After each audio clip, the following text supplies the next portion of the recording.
সামনেই 25শে ডিসেম্বর, অর্থাৎ বড়দিন। আমরা যে ধর্মেরই মানুষ হই না কেন, এই একটা দিন সবাই আমরা চার্চে যাই। চলুন আজকে জানাই কলকাতার সর্ববৃহৎ চার্চ সেন্ট পলস ক্যাথিড্রাল সম্পর্কে। কিভাবে যাবেন, কত খরচ, কি কি দেখবেন, থাকবে তার সমস্ত তথ্য। আর তার জন্য অবশ্যই দেখতে হবে সম্পূর্ণ ভিডিওটি। ভিডিও ভালো লাগলে অবশ্যই একটা লাইক করে নেবেন, কারণ আপনাদের ভালোবাসাই আমার চলার পাথেও। সাবস্ক্রাইব করে নিতে ভুলবেন না আমার এই চ্যানেলটিকে, এবং সকলের সঙ্গে শেয়ার করে নিন ভিডিওটি। তাহলে চলুন শুরু করা যাক সেন্ট পলস ক্যাথিড্রাল।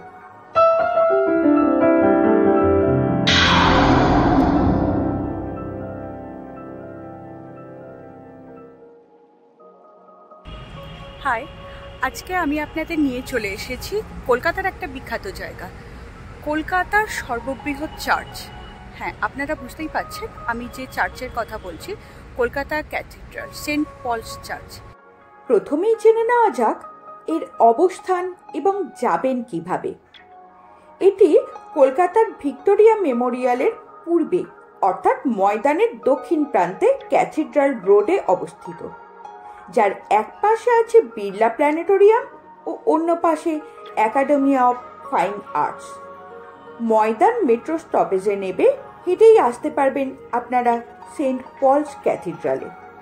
হাওড়া বা শিয়ালদা থেকে বিড়লা প্ল্যানেটোরিয়াম স্টপেজে নেমেই হেঁটে চলে আসুন এই সর্ববৃহৎ ক্যাথিড্রালে। ভাবছেন তো ক্যাথিড্রালটায় ঢুকতে খরচ কত? ক্যাথিড্রালের জন্য এখন ধার্য করা হয়েছে মাথাপিছু 10 টাকা করে, এবং সেই টাকার পরিমাণটা দুস্থ মানুষদের ভালোর জন্য ব্যবহার করা হয়। খোলা থাকে সাধারণত সকাল 9টা থেকে দুপুর 12টা এবং বিকেল 3টে থেকে সন্ধ্যা 6টা পর্যন্ত। রবিবার সকাল 7:30টা থেকে সন্ধ্যা 6টা পর্যন্ত খোলা থাকে এই ক্যাথিড্রাল।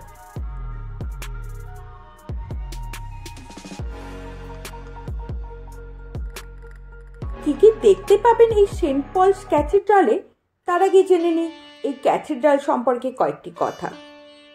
এটি একটি অ্যাংলিকান ক্যাথিড্রাল, যা গোথিক স্থাপত্যের একটি উল্লেখযোগ্য নিদর্শন। গোথিক স্থাপত্য কি জানেন? গোথিক স্থাপত্য হলো সেই অঞ্চলের আবহাওয়ার সাথে সাযুজ্য রেখে নির্মিত স্থাপত্য। এই সেন্ট পলস ক্যাথিড্রালের সম্পূর্ণ ইতিহাস আমি দিয়েছি আমার অপর চ্যানেল হিস্ট্রি বিহাইন্ড স্টোরিতে। যদি কেউ সেই ইতিহাস জানতে চান অবশ্যই ভিজিট করতে পারেন আমার অপর channel history behind story. Paschimbanga তথা সমগ্র ভারতের নানা স্থানের ইতিহাস জানাবো আমি আমার ওই চ্যানেলে। তাহলে ওই চ্যানেলটিকেও অবশ্যই সাবস্ক্রাইব করে রাখুন।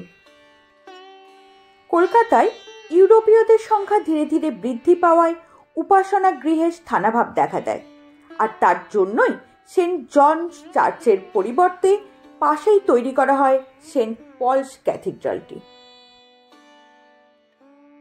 চলুন জেনে নেওয়া যাক এই ক্যাথিড্রালে আপনি যাবেন কেন, অর্থাৎ এই ক্যাথিড্রালে গেলে আপনারা কি দেখতে পাবেন। ক্যাথিড্রালটি তৈরি হতে সময় নিয়েছিল 8 বছর।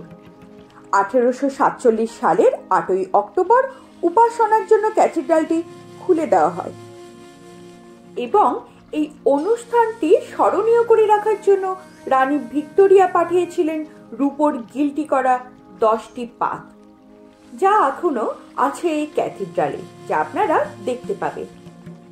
এছাড়া দেখতে পাবেন এই ক্যাথিড্রালের বৈচিত্র্যপূর্ণ নকশা। ক্যাথিড্রালের ভল্টের ছাদ, ধনুকাকৃতি অপ্রশস্ত তীক্ষ্ণাগ্র জানলা, পূব দেওয়ালের রং বেরঙের কারুকার্য। পশ্চিম দিকের জানলাটিতে 1880 সালে লর্ড মেয়র সম্মানে স্যার এডওয়ার্ড বার্ন জোনসের নকশা করা রঙিন কাঁচ। সূর্যাস্তের সময় যে কাঁচের সূর্যের আলোর প্রতিফলন মনোমুগ্ধকর।